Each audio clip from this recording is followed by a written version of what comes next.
I'm Mark Evers. I'm 42 years old, 23 years in the business. I'm a guard, but I didn't write the rules here. Greenhollow Correctional Facility sits on an old quarry far from the city. It's fenced off with cameras on every corner. But unfortunately, the security cameras can't see everything. I usually take the night shifts. I like the silence. But the silence here is different. It's as if the building itself breathes, but only when you're listening. When I first came here, they only told me 3 things. Don't fight with the inmates, don't lose the keys, and never forget the rules. But then, one of the old guards, I don't even remember his name anymore, he spoke so softly, came up to me one night. He lit a cigarette, put his back to the wall, and he said, "Forget the official rules. The real rules are different. Everyone here knows them, but no one says them out loud. There are 3. 3 rules you can't touch. 1. Don't go near Ward 7 after 2 a.m. sharp. It was sealed off years ago, but you can still hear water coming from inside. The sink opens and closes. No one lives there, but the water is always running. 2. Don't stand in front of door number 3 during the night lockdown. That room is empty. But the sensor always detects movement inside. Whenever you shine the light, the shadows are always 1 step behind. 3. Watch for white noise on the security screen. When the parasite starts, don't look back, because if you look long enough, there, you don't see you see your substitute." At first I laughed. Stories like that happen in every prison, but Greenhollow is different, because here, even the inmates follow the rules. The air was heavy that night. It wasn't raining, but the humidity seemed to seep into the walls. The concrete floor echoed differently with each step, as if the walls were following me, changing my voice a little more with each sound I sent back. When I returned to the security room, I saw someone sitting at the desk, the new guard. He was in his 20s, wearing a brand new uniform, rubbing a coffee mug with his hands. His name was Ethan. "Are you Mark?" he asked. "I've heard a lot about you." "Not good things," I said, shrugging. He laughed. He was trying to act brave, but there was a vague uneasiness around his eyes. He sensed something was wrong in this facility. They always do. "They told me about the 3 rules," he said after a moment, "but they sounded a bit made up, to be honest." "You decide for yourself," I said, glancing at the monitors. "But if you look back one day, you might not even remember who told you those rules." When the clock struck midnight, it was time for patrol. The corridors were cold, the lights flickering weakly. Every night I make the same round. Corridor B1, then D block, finally the west gate. That night Ethan came with me. He had a confidence I hadn't yet figured out. Either he was young, or he hadn't yet been engulfed by the darkness of this place. But I had already noticed something moving in the walls. Inside the walls, something was waking up. We stopped in front of Ward 3. It was time to lock up. Ethan stopped, poked his head in. "It's empty," he said, "but it still feels warm in there." As I prepared to pull the door open, the sensor light came on. Red. There was movement inside. I looked inside. There was nothing, just darkness. But Ethan's fingers trembled for a moment on the metal of the door. "Is the sensor broken?" I didn't answer. I closed the door slowly, turned the key, and the lock clicked late, as if someone was pressing it from the inside. "Let's go back," I said. "Aren't we going to look in Ward 7? It was the first time anyone had said that name out loud here. It was as if the walls trembled. For a short time, I heard nothing. "We won't go near there," I said. "And if you did, even if you didn't hear the sound from the sink, someone has already seen you." Ethan laughed. "Are you serious?" I just walked away. And I said, trying to trust my voice, "I've been doing this for years, and I don't just remember the rules. I live by them. It was exactly 1:47. I was in the security room, sitting in front of the cameras, habitually letting my eyes roam the corridors. Ethan was busy writing patrol notes, but his pen stopped every now and then, so he could feel it too. That the air was changing, the walls breathing a little more, and that the heavy, rusty metal door of Ward 7, which had been closed, trembled slightly, as if it would soon open on its own. A slight tingling started on the camera's screen 3, right at the angle facing the corridor of Ward 7. It wasn't like white static, more like looking into a foggy mirror. The surface was blurry, but deep down there was movement. I leaned closer to the screen, and Ethan called after me. "What time is it now?" 1:53 a.m., I said, not taking my eyes off the screen. Someone turned on the sink. I heard it clearly. I slowly turned to look at him. "Did you hear that sound?" he asked. I nodded, my eyes a little wider. "You heard it. That's enough." Silence came, but a tense, rubbery, stretching silence, and at exactly 2 a.m., a door opened in the bottom right corner of the screen. The door to Ward 7. We hadn't opened it. No one was on camera, but the door slowly opened backwards, as if someone was looking out from the inside. Ethan got up from the chair, approached the monitor. "You locked that door, didn't you?" "No," I said. "That door was sealed years ago." It was pitch black inside Ward 7, but in the left corner of the screen, reflected in the mirror above the sink, the silhouette was looking at us. Not at us. It was watching me. 2:03 a.m. The image on the monitor suddenly cut out. The screen went black, then tingled. Ethan tapped the monitor once or twice, but there was no signal.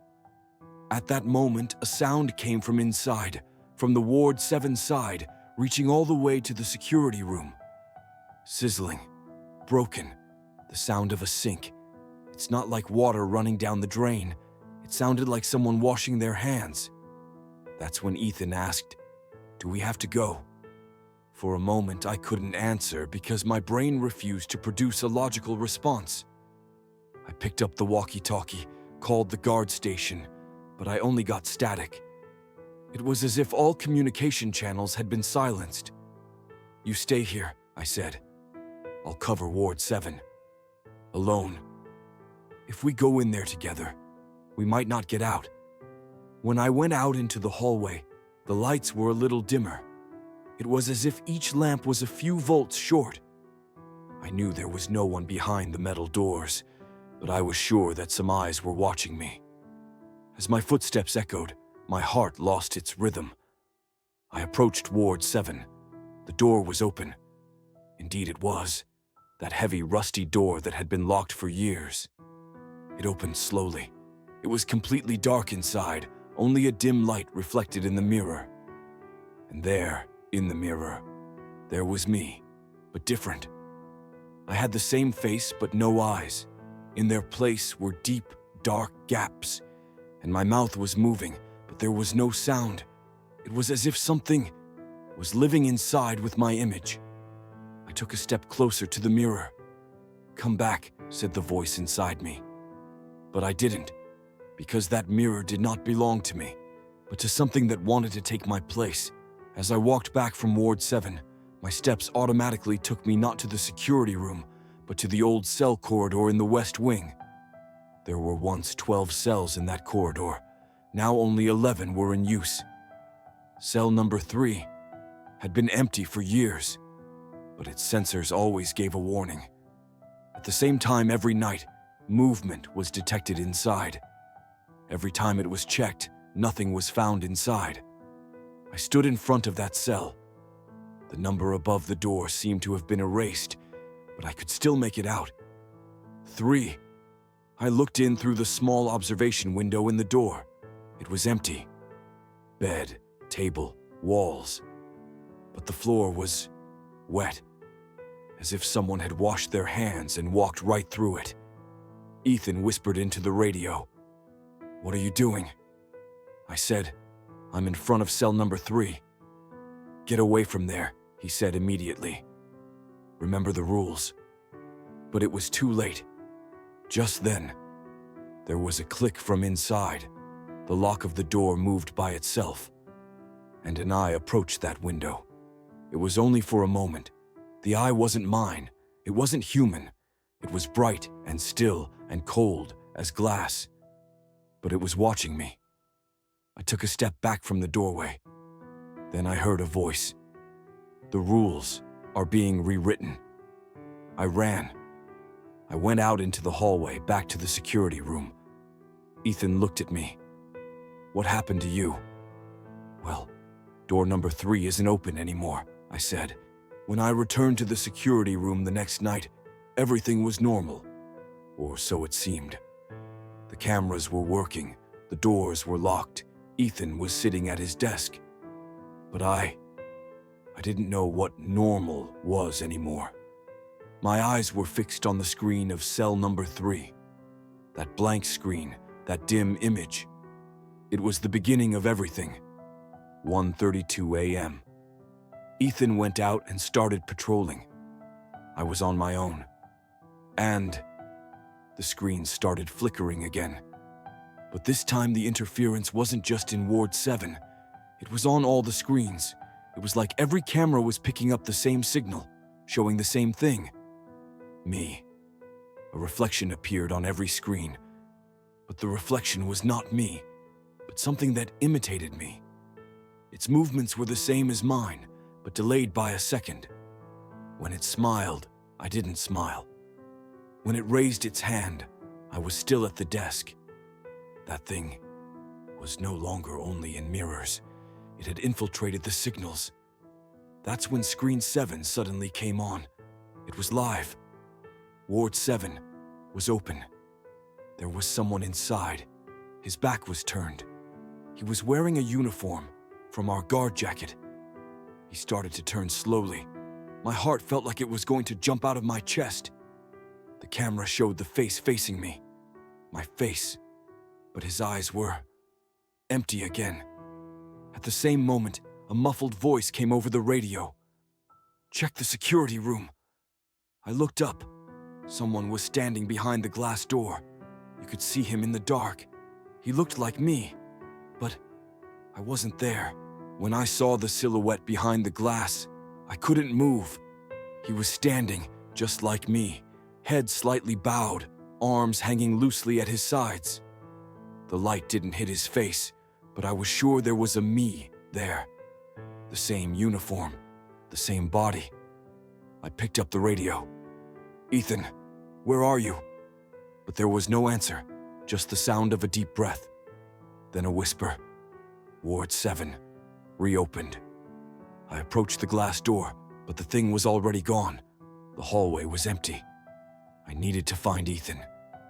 The radio was still silent. The whole system had gone silent. As I passed through the corridor, I walked quickly past each cell. 1, 2.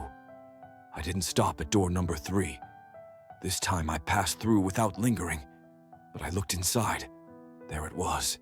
That eye again, just one eye. And his mouth was moving. You're forgetting the rules. I started running, this time towards Ward 7. The door was open, only this time completely. It was still dark inside, but there were footsteps inside. And on the wall, above where the old security writing had been erased, it was written in huge letters. Only one is real. Was Ethan in there, or was it the thing impersonating him? The reflection from the wall shone not from the mirror, but from the metal surface. And there was a note there. It looked like it was written in my handwriting. Don't trust yourself. When I entered Ward 7, the door closed behind me. Silence, but only for a moment. The darkness inside was still unchanged. Everything seemed distorted, twisted. The lights flickered and faint leaks came from the walls. The wall with the mirror glowed so strikingly that it made my head spin. The thing was looking for a way out of the mirror. Ethan, I shouted. even my voice hoarse, like there was a weight in my throat. But there was no answer. My eyes followed the thin shadow down the hallway. There was something inside, a presence, something different from me, yet it seemed to resemble me. Finally, a voice came, echoing off the walls. "Follow me." I hesitated for a moment, just an echo, nothing else. But then I started to move forward slowly.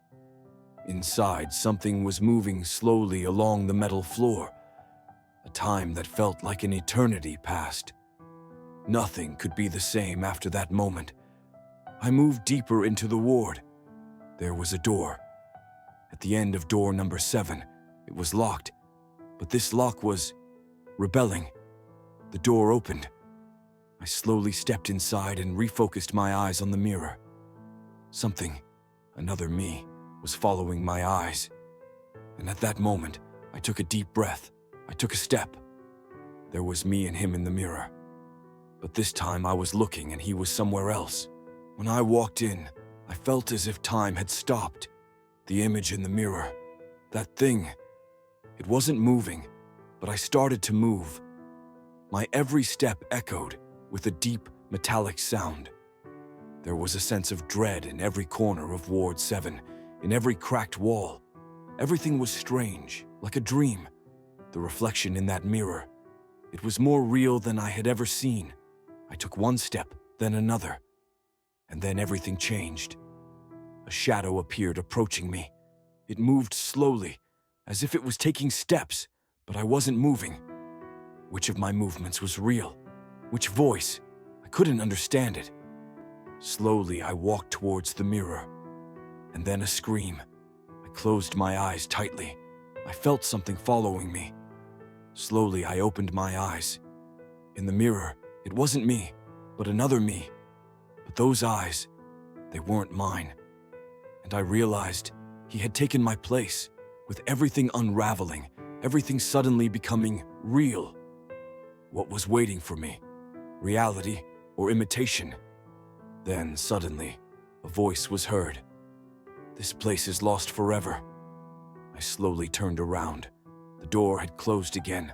I was trapped inside, and the sound, it was still there.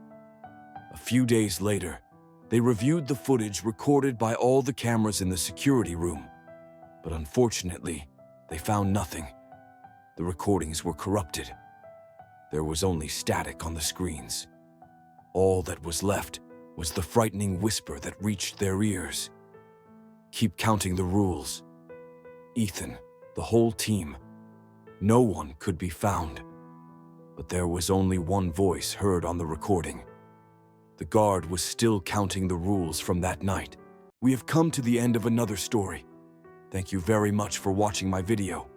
If you liked it, don't forget to subscribe to my channel and turn on notifications for more content. Your support is very valuable for me. See you in the next video. Goodbye.